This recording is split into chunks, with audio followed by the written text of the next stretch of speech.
So get it together and dive into his froth of far-out foam.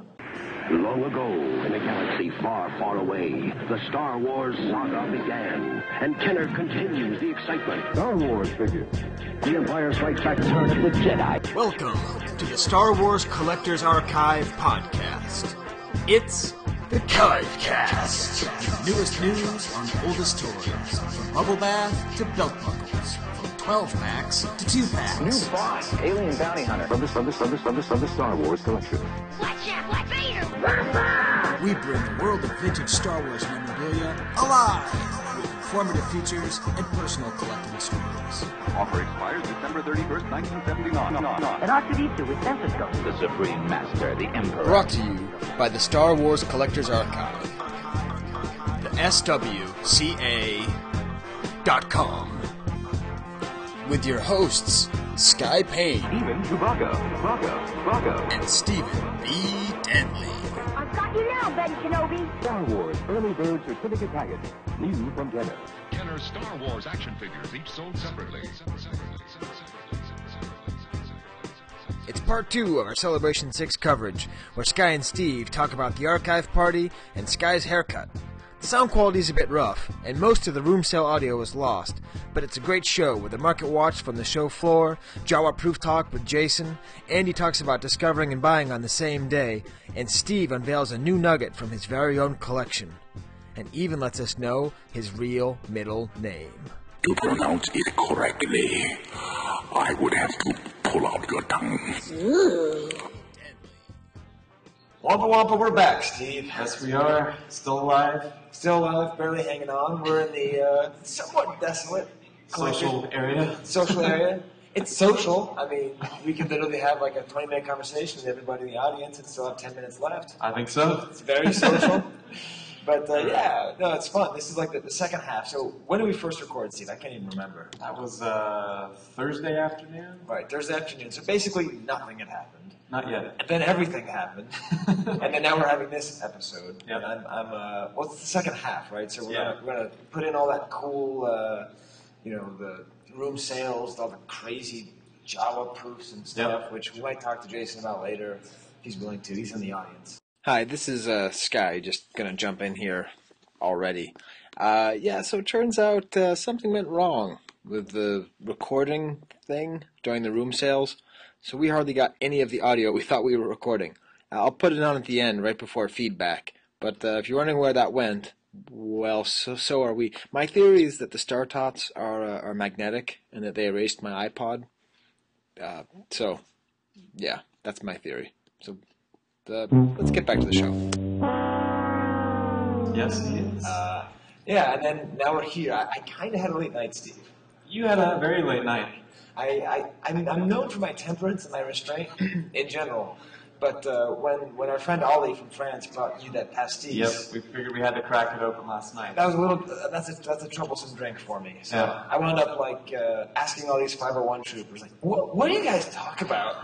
You got some interesting answers, though. Yeah, the best answer we got was this one guy goes, "It's just about the wars." It's all about the wars, man.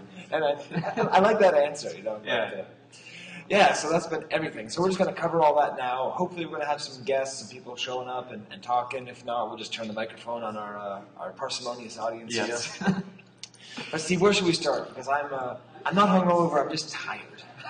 And I'd say the big thing that happened Thursday for us was the archive party. Yeah.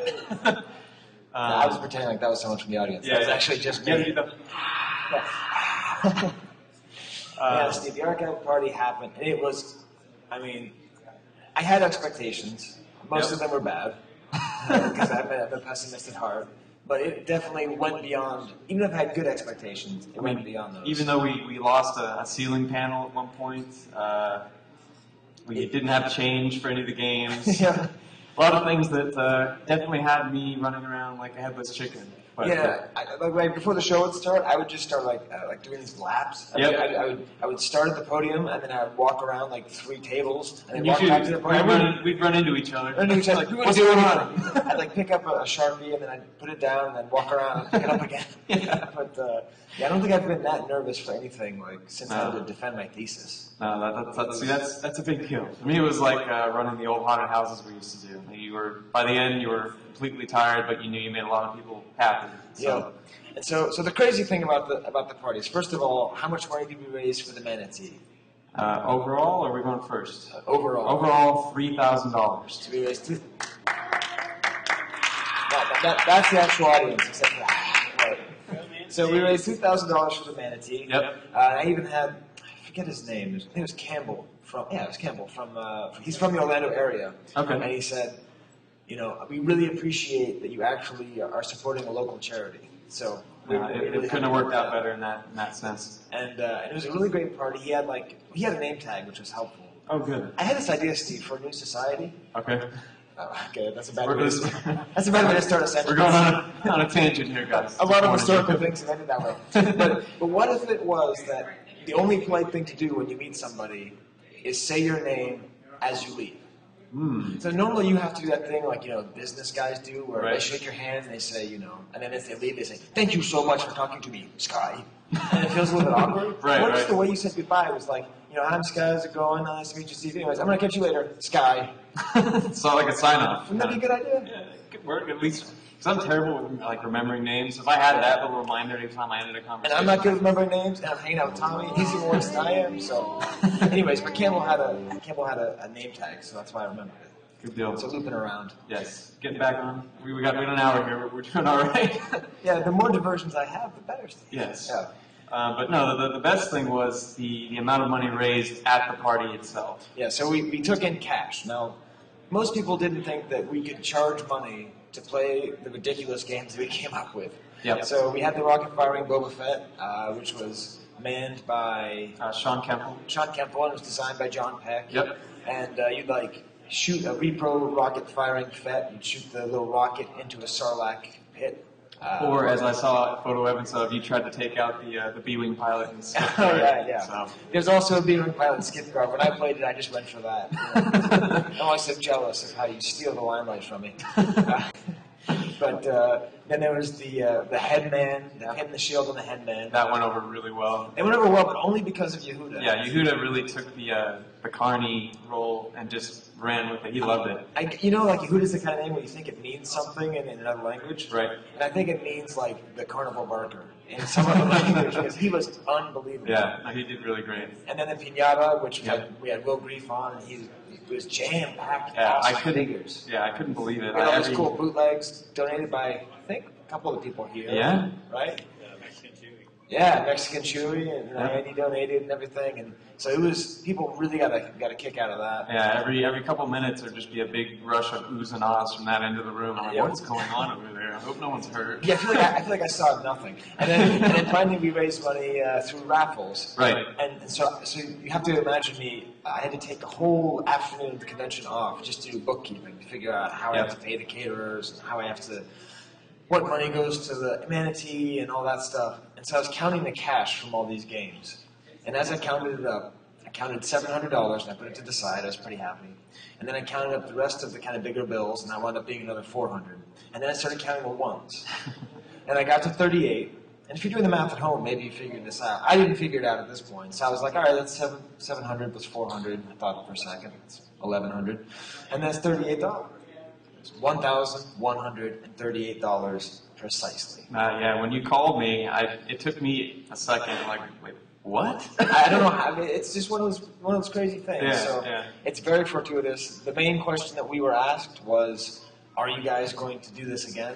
And I sure hope so. I think the answer is yes. And now that we've shown that we can do it, it should be easier to do again next time. I think so. Get more help, and it was just amazing. I mean, the sponsors, these coins. I'm holding one right now for those of you that aren't the 6 people in front of us. Oh, 7. Yeah, how's it going? Hi.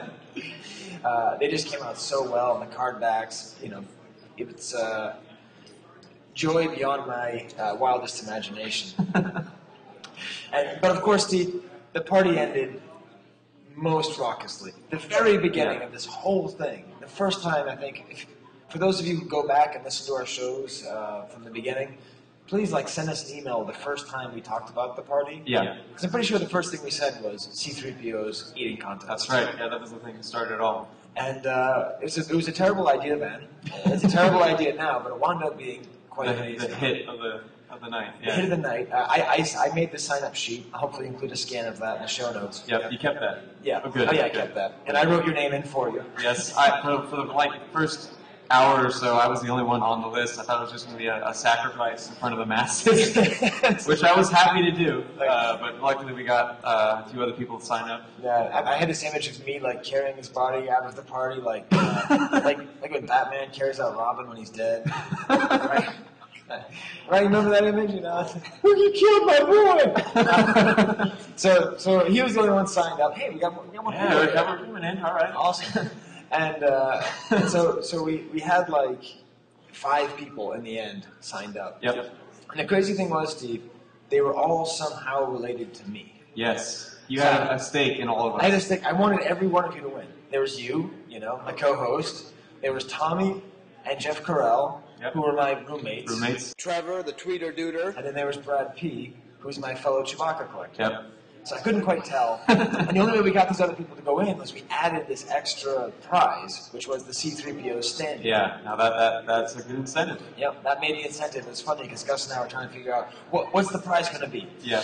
I don't know. The standee's standing right behind me. I'm like, I guess we could give them another shirt, but they're getting shirts from something else. It has to be something really special, like my hand on the standee while talking about it. Like 20 minutes later, that's what we decided. Yep. Thanks to Andy from the Toy Cave. Good deal. For giving us a very good deal on that. Oh, right on. Okay. And so, Steve, tell them how much you won. I won nothing. You did not win the contest. I was way too civilized eating my cereal. I looked over and Jeff Carell was literally throwing the cereal in his face. Yeah. So I'm like, I think I'm going to bow out. I'll keep eating. But, and I couldn't even watch it. I was cheering for people next to me as I was eating. It was awesome. Silent but magnanimous. Right. Yeah, I couldn't watch because I was like fairly certain there was going to be some kind of like alien thing of someone like grabbing their stomach and convulsing, foam coming out. I will admit, like maybe an hour afterward, I did get a bit of a pain in my stomach. And I think it was probably because that's all I had eaten all day was 3POs, and then drank some beer and all that. So. Yeah. But it all worked out. I'm alive. I'm here. And so is everyone else. Yep. So I'd say it worked out. I think that's the beginning of a new tradition. Yes. Just don't put me in charge of so much next time because I should be in charge of a couple things, but like sending out passes, that's a bad one. But I only had 3 mess ups. Hey, that's not bad. Not too bad. Yeah.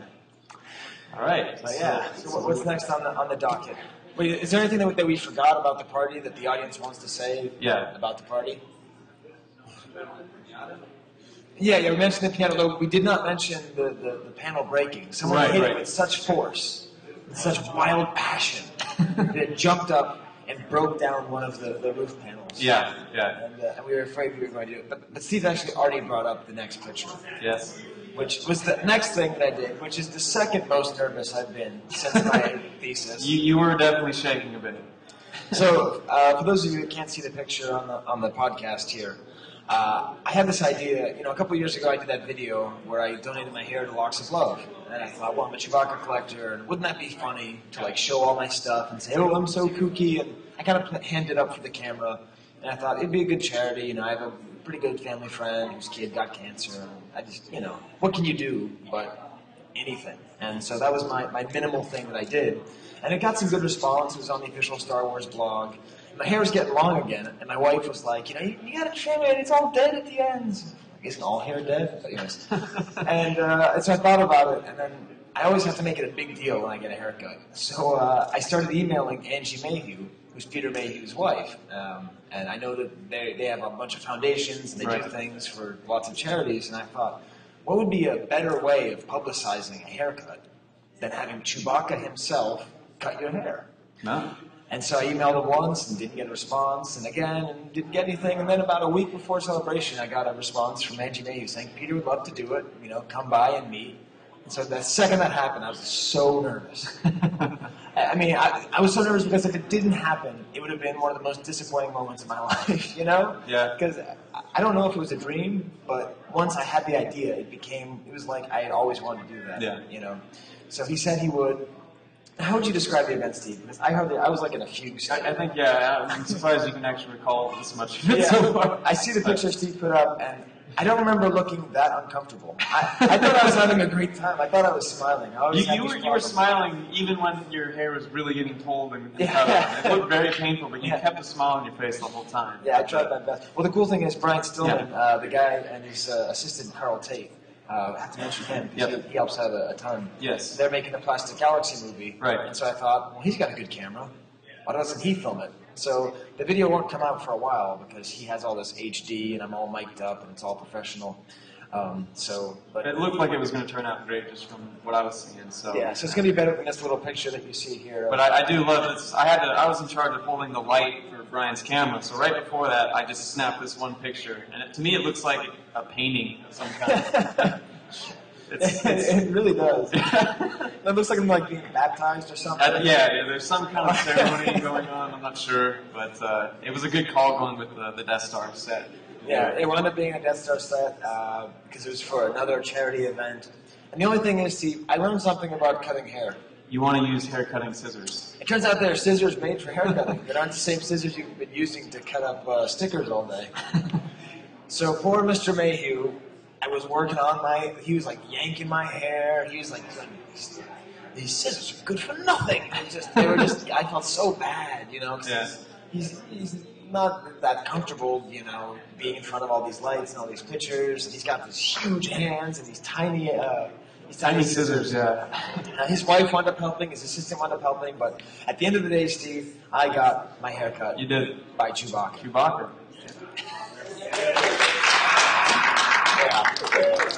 So that was fun because I got to go up to the other Chewbacca collectors and say, you know, look, you want to buy this? His hair? Hand-cut hair by Chewbacca? Yep, it was pretty awesome to see it happen. None like it. So that was, those are like those are two of the more exciting things that have happened in the last probably since the birth of my daughter. And even that was like easier to anticipate what was going to happen. Yeah. So this was definitely an up in the air kind of thing, but it worked. So. There's been a ton of news, Steve, huh? Yes. Well, I figured what we could do next is maybe show a couple of favorite things that we picked up. Yeah. So it's been you picked up a lot of really cool stuff. Yeah. So, and this isn't just to say about us, right? Hopefully we're going to be able to turn the microphones around and ask you guys if we have time. But it's more just, we did this at C5 too, just like what is a typical convention for two vintage collectors of reasonable means. Right. Not like, whoa, and not like, whoa. But, it's in between the two woes. Yeah.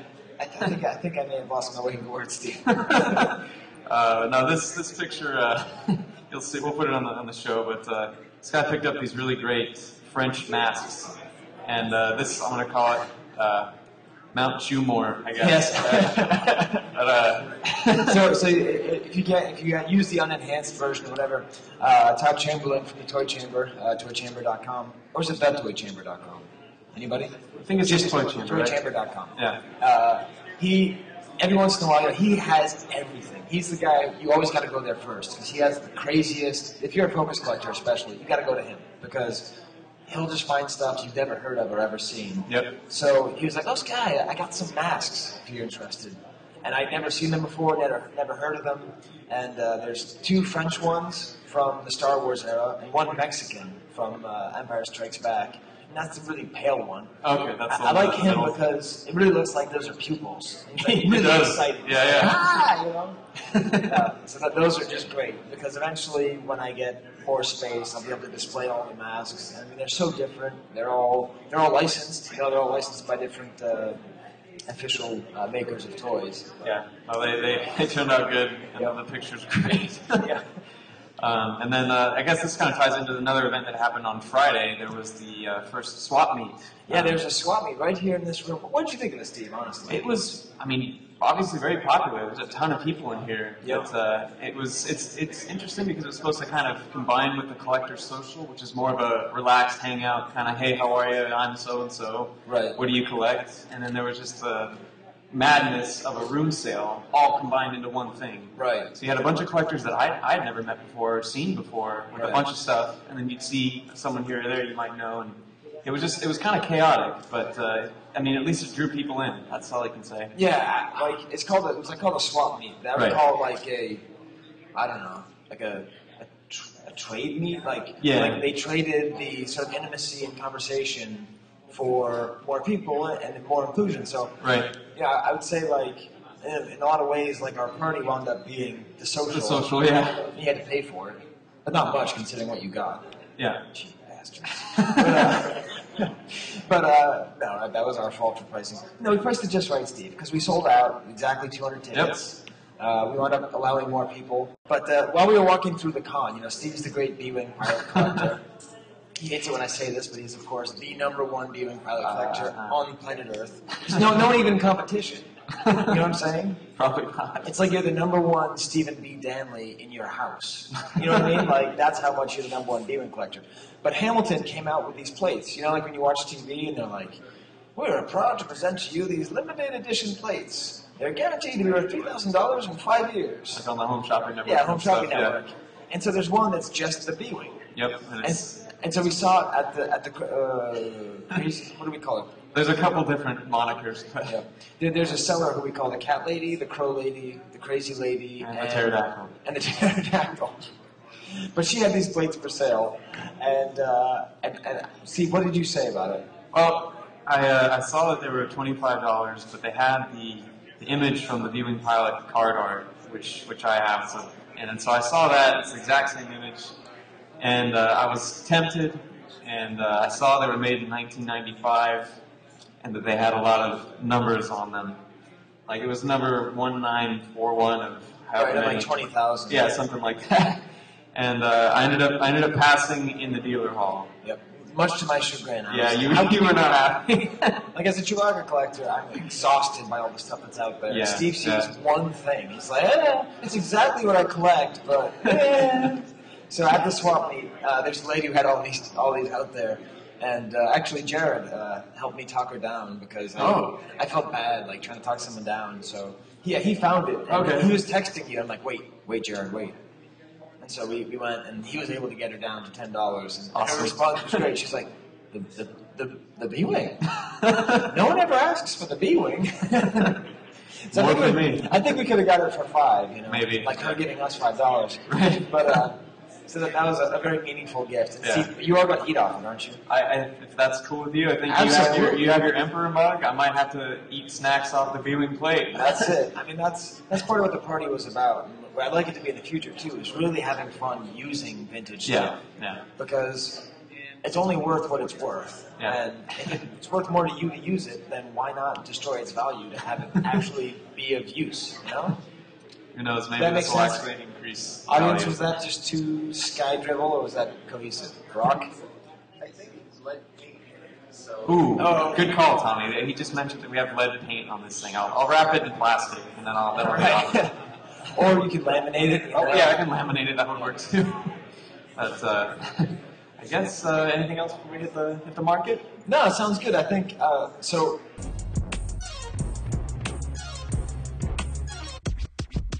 $1 Vlicks. Market Watch.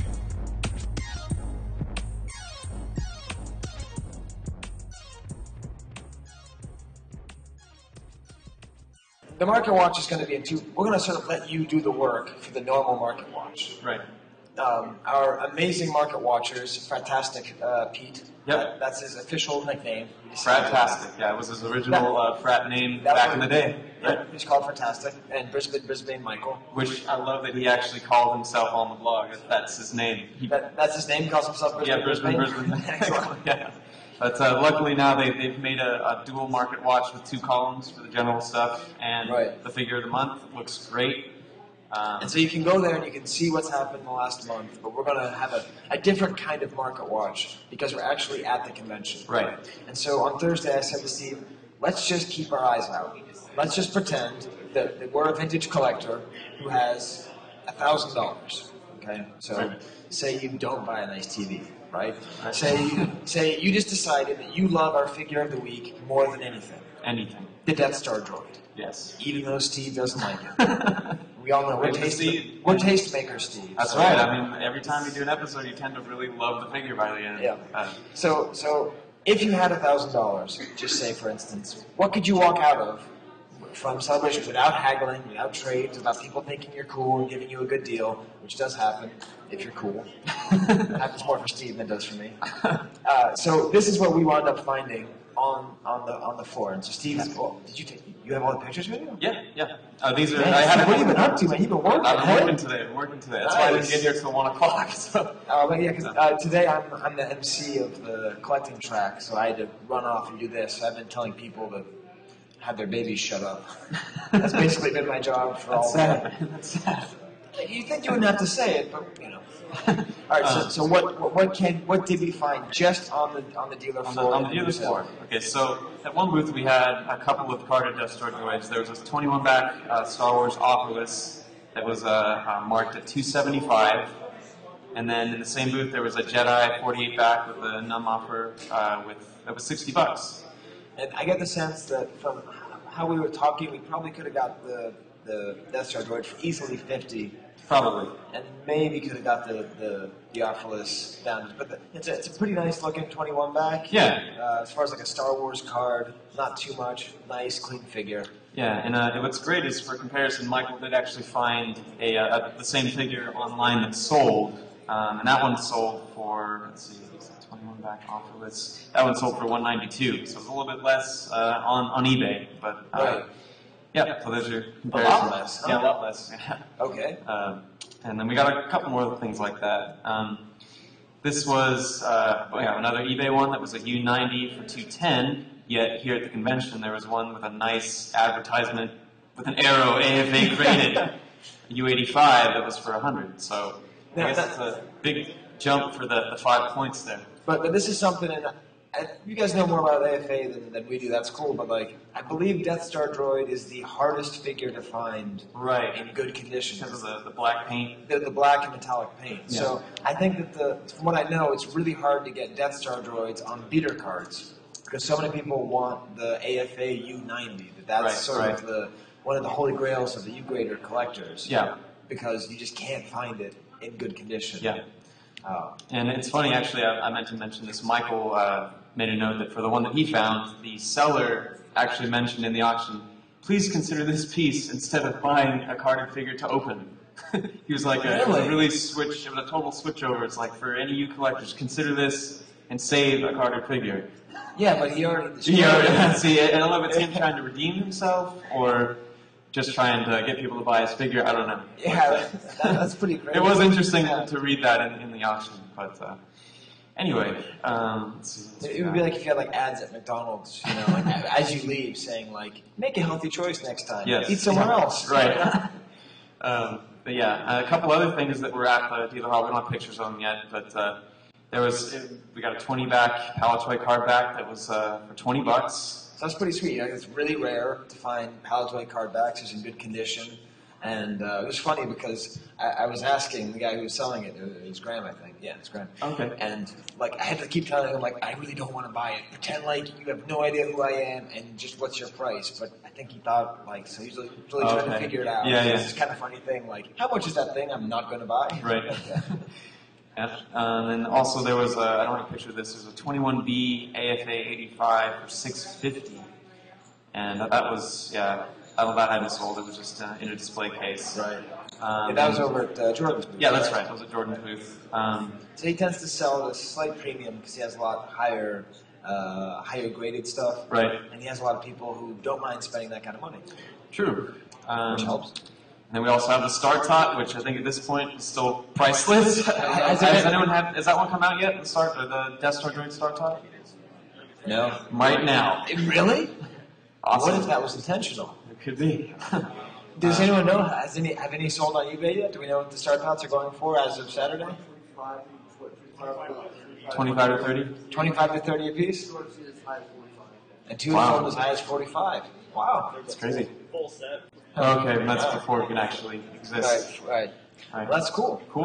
All right, so we found out they're about $30. Let's see. So as far as other stuff, Sean, who made these great "It's Not for Sale" Francis pins, we actually have a couple extra here. For anyone's interested, who doesn't have one.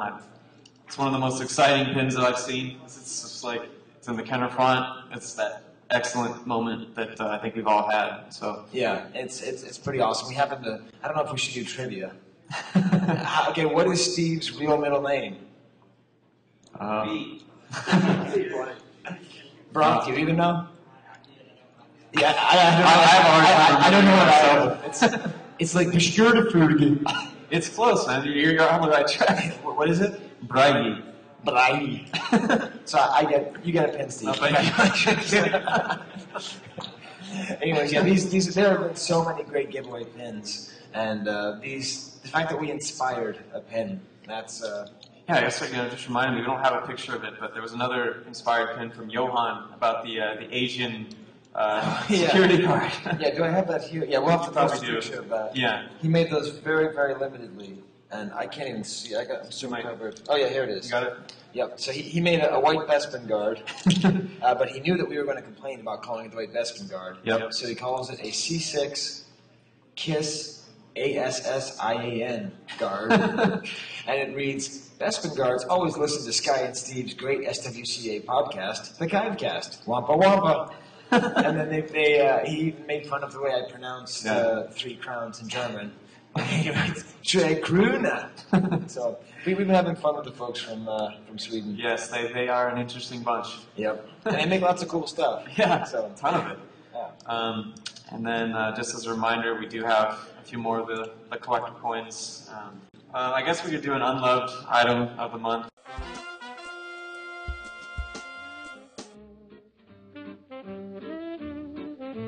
You don't hate, only the unloved hate. The unloved and the unnatural. The unloved and the unnatural. Yeah, we'll get a picture of this later. But before we do, Steve, let's talk about one thing, is that someone was talking to us, we had like a big dinner last night at this Cuban restaurant. There's what, 60 people? Something at least like that. It was crazy, yeah. Some good desserts. Food was good. The steak was a little rubbery. Wasn't it? A little rubbery. Yeah, the food was good. I said, the steak was a little rubbery. Anyways. But someone was talking about, where does Space Freaks come from? Right. And I realized this is probably the first unloved item. It was before we actually named it. Actually had that, yeah. And in case you haven't listened to the first 5 episodes in a while, it comes from this amazing bubble bath that Duncan Jenkins discovered from England. And it has text that was clearly written by somebody who just was having fun. So every once in a while we need to do another dramatic recreation of the back of the bubble bath. C-3PO thinks that anyone who doesn't luxuriate in his galactic bubbles is a space freak. So get it together and dive into his froth of far-out foam for a fun fantasy. Just pour 1 capful under the force of your taps. Carefully made in Great Britain. Carefully. So that is the origin of Space Freaks, as was asked, and the origin of the unloved item. That's truly that's the origin right there. There it is. This time we had a couple. We'll do the next one next time. But Jared, who he sent me a text message this morning that he had found these stickers from Taiwan from Return of the Jedi, and one happened to have a B-wing in there. It's actually upside down in the sticker package, kind of in action, but it's. The logo just says Happy Stickers. It's got a bunny, and it looks like Bambi and another deer. And they're chasing after a little beach ball or something like that. But if you look at it from afar, it looks like it says Happy Steokers. The C is not really clear to see. Is that your middle name, Steve? No, it's B-Okers. Sorry. Yeah, there we go. But that's it's got some great colors. Jawa does not have a tail, and he's kind of crimped over on his side. I'm not really sure. It looks like he had some 3POs actually. But it's got some really funky colors, and it's got Akbar in there, which is another thing I had to have. But so this is cool, Steve. We can actually pass it around to our audience. Yeah. So you get to hold an unloved item in your hand as we look at it. Vader's got a purple cape. Yep. Akbar's got an orange jumpsuit. Lando's got hot pink skin. Cats and dogs playing together. Yes. But so we're doing, we're really off the fly here, Steve. Yeah. What about a nugget from the archive, Steve? That's a good question. What do we? 'Tis a nugget From the archive, 'tis a nugget. Oh my God, they're gorgeous. From the archive. Oh my God, they're gorgeous. You want to talk about the Steve nugget from the archive? Are you not okay to talk about that? We could talk about it. Brock, is it okay to talk about Steve's nugget from the archive? Steve's nugget from the archive? Can we talk about what Steve picked up recently? Oh yeah. We can? Yeah, I actually have the blessing from the Imperial Dignitary himself. So this is really exciting, everybody. Yeah, if you want to see a happy collector, just look to the right of me. Or if you're listening, just listen to the guy who's not me. Right. Well, yeah, a couple months ago, or actually a couple of years ago, I had contacted Gus about the Power of the Force viewing sample from the Toy Fair catalog. Right. And, so the Toy Fair catalog, right, it came out, and how do you explain it? Who can explain the Toy Fair catalog really well? Mm-hmm. So it was given away at the Toy Fair toy exhibitions and showed pictures of the toys. Right. And usually the toys were prototypes because they hadn't actually, gone to production yet, right? Right, they're hand-done mock-ups. And these catalogs are highly sought after by collectors, and they've got all these cool images of things you don't normally see. Right. And the Power of the Force one is really well known because it shows the unproduced items. Right. And, along with all the regular stuff. And in now that regular stuff is a B-Wing pilot. But it's not a regular B-Wing pilot. It's not a regular B-Wing pilot. It's hand glued onto a Power of the Force proof card. And wait, that's a proof card? Yeah. I didn't know that. Yeah. You just showed me the picture on your phone, and you're like, look at this. You might have been a little hazy too. Yeah. It might have been a little pasties. But hey, and I was super excited when a couple months ago he said, I know you really are interested in this, and I couldn't believe that it would actually happen, but now it's in the B-Wing, laying flat, and I'm super stoked. I couldn't be more excited. Wait, see, what if you named your collection the Bjornist Wing? You can find out, maybe. Right? That way people would remember your name if you named your collection after your middle name. I don't think so. Up or down vote, everybody. Should we call it the B-Wing or the Bjorna Wing? How do you say it again? I think I want to just stick with the alternate. I like that. That sounds nicer the than Bjorna Wing. Yeah. Okay. That's Finnish, right? No, Icelandic. Icelandic. Yeah.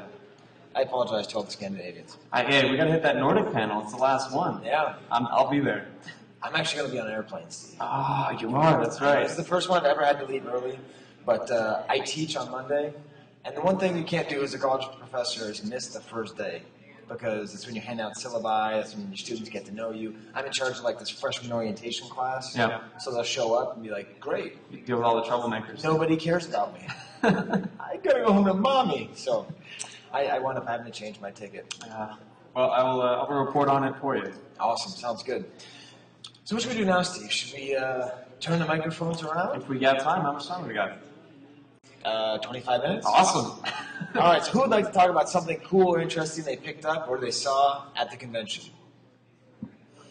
Come on. All right, how about Jason? Okay, so I saw you talking to Graham. So there's this cool moment. Can you talk about the proof cards? All right, come on down. Jason. Yeah. So one of my favorite moments at the room sales was seeing two Focus collectors with the same character haggling over proofs. So Graham brought, what? He brought, 4 was it? No, actually he brought a Empire 21 back. Wait, one second. He brought what? Empire 21 back, Empire 45 back, and a Revenge Proof, and Return of the Jedi 65A back. Right. And he also had a tri-logo? Was that just a card back? Yeah, 2 different tri-logo card backs, and one of them, really nice condition. It seemed like the collector at the time had, very nicely cut the bubble off the card and just, displayed the card back. And the second one, not as nice condition, but on the back, and actually James Gallup pointed this out to me, is a white assortment sticker. Personally speaking, I've never seen that before, and I went back to Graham, have you ever seen this? We're not sure. What we're kind of thinking of is probably wherever they were sent to retail in the different countries, that they were just assortment stickers put on the card back and put on the shelf. Right. So we were thinking at the time.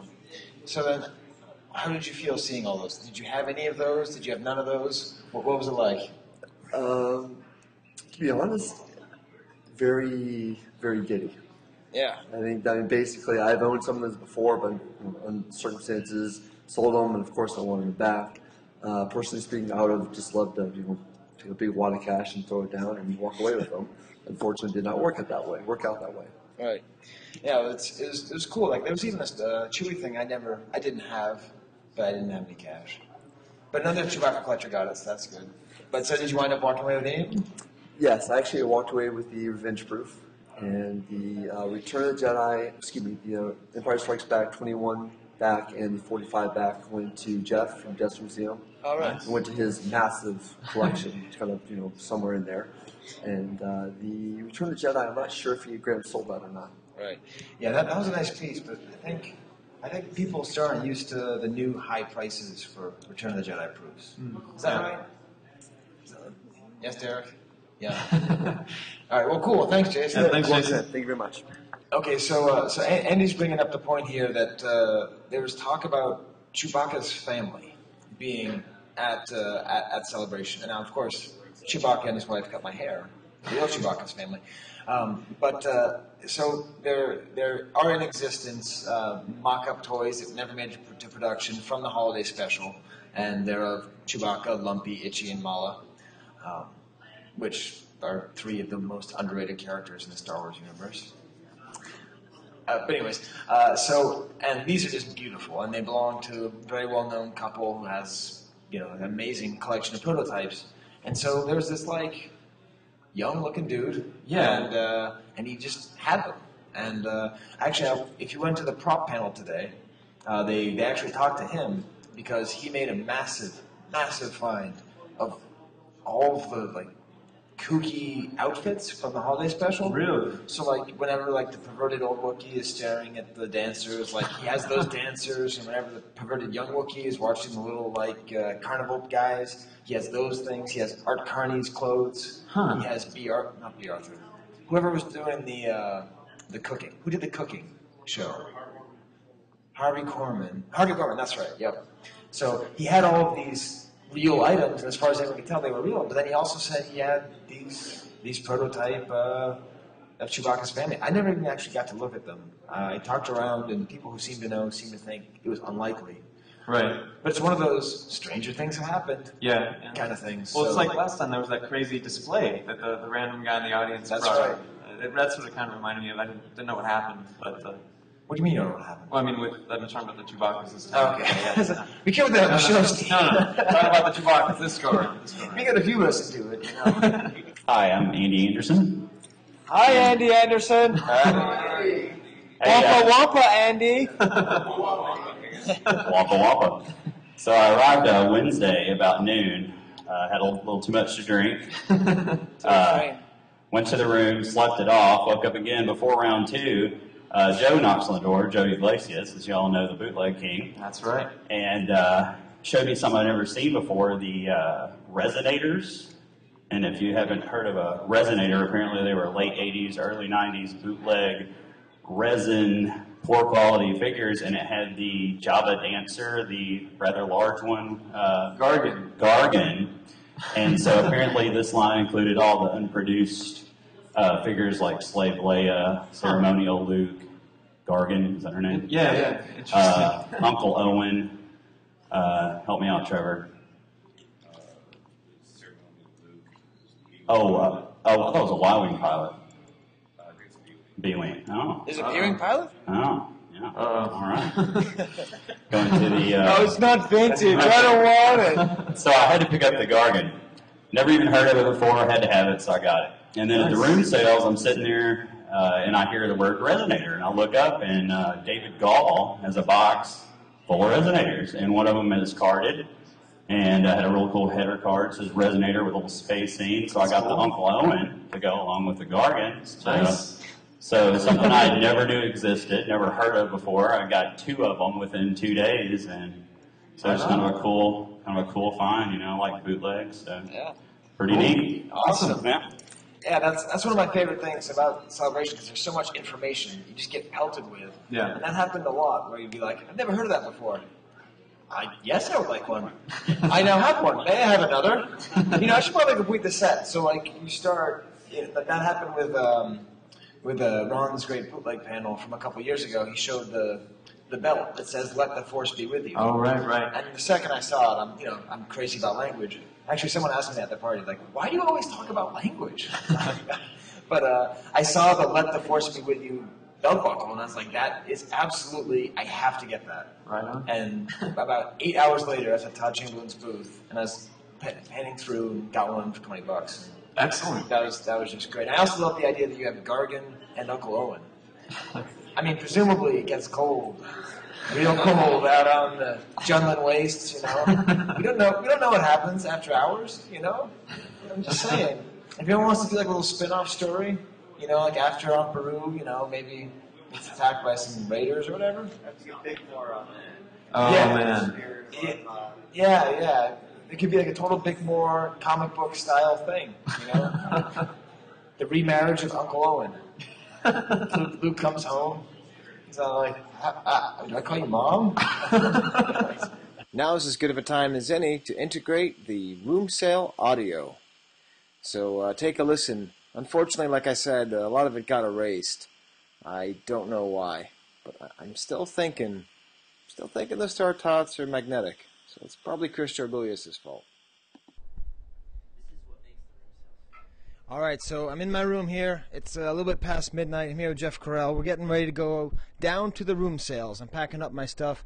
Apparently they've been going on for a couple hours. A lot of folks have been eating dinner, some Cuban food, some pretty good appetizers. I ate some that probably was a plantain. It was good. Didn't do any salsa dancing. Almost did. So let's head on down to the room sales. 1 second. All right, I'm here with Andy Davies, who's one of our biggest fans across the pond from England. Tell us.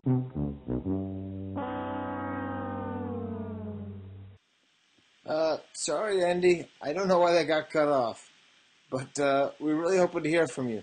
So maybe we can talk soon. Yeah. The party's about doubled since I've been here. Actually, you know what? I'm here with Chris Bodkins, who's the sort of grand guru of all of the giveaways, although he made the ill-advised decision to touch my shoulder. Yeah, I'm a very... Like a horror church. I do. I'm a very sweaty man. It's a familiar condition. But he's selling something here that is not vintage, but it's really cool. Can you tell us what it is, Chris?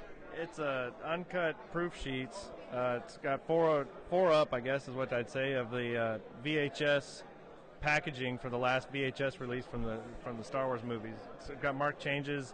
I think it's more like a chromelin, but I can't call it that because they don't make them anymore. But it's just great because, I mean, for me, like, watching the videos is about as much of a memory as I have, and like that set with the Vader and the 3PO and the Yoda, it's beautiful. So yeah, it's awesome. Cool.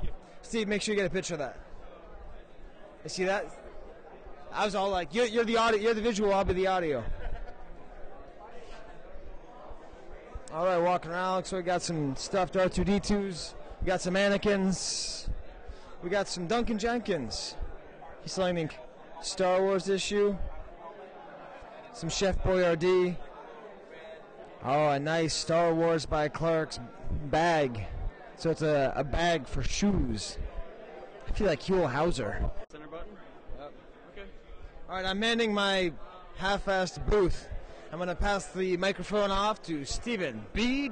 Hey, Steve, remember that today? We were walking down the convention hall, Steve, and what did someone scream at us? Stephen B. Danley. I was just... No, not just that. They said Stephen B. Danley. Oh, yeah, it was the right pronunciation. Right pronunciation. So whoever you were, email us in, because that was cool. All right, here's Steve. All right.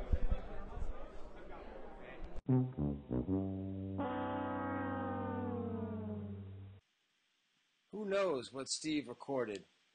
I mean, I don't know. I mean, he could have been out there. He could have tracked down Sansweet. I mean, George Lucas was in there. He could have been talking to him, or he could have been playing handball with Seth Green. Who knows what happened? You know who's not going to know is us. Because those dang magnetic Star Tots. Nonetheless, here's what remains of the lost Stephen B. Danley room sale tapes.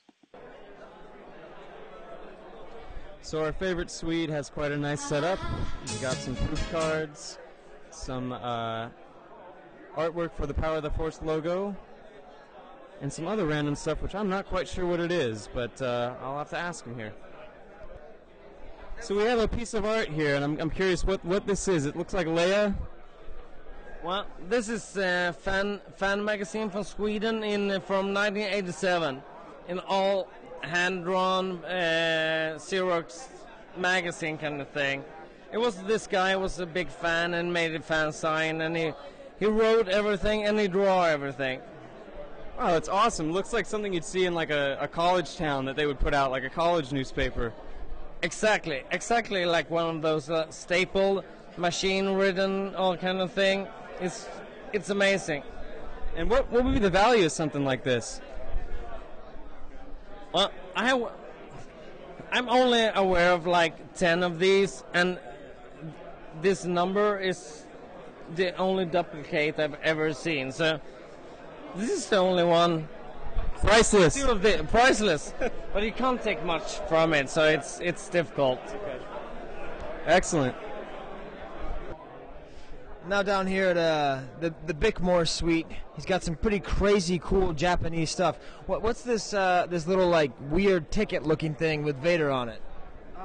This is an original movie ticket from Japan. They, instead of like getting a little small ticket like we do in America that just has the text on it, they gave out like 3-inch by 2-inch tickets that have the full movie poster photos on it, and the bottom part separates. And it's quite fascinating because the prices varied from city to city, and then there's a youth version. The colors are in green, red, and black. I'm driving Duncan Jenkins crazy with all the variants that we're finding on. He's like, no more. I'm like, sorry.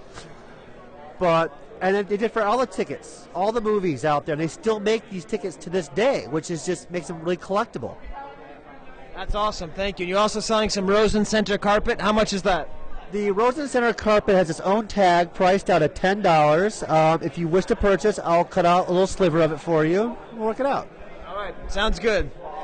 Thank you. And that's it.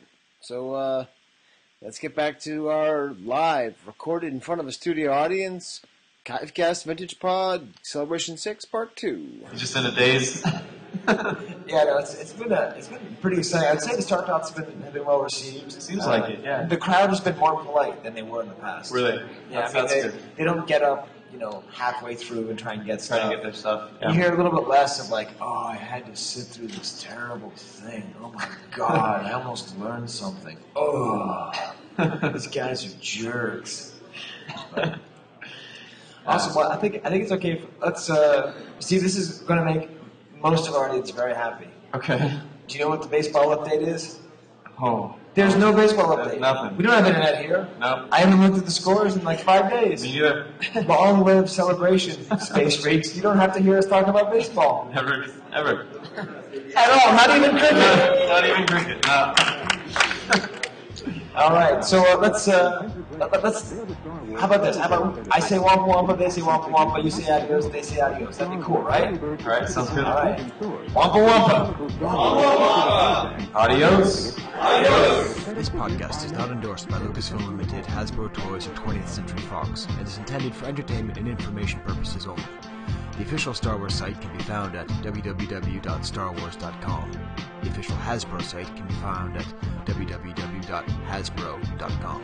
Star Wars, all names and sounds of Star Wars characters and any other Star Wars related items are registered trademarks and or copyrights of Lucasfilm Limited or their respective copyright and trademark holders.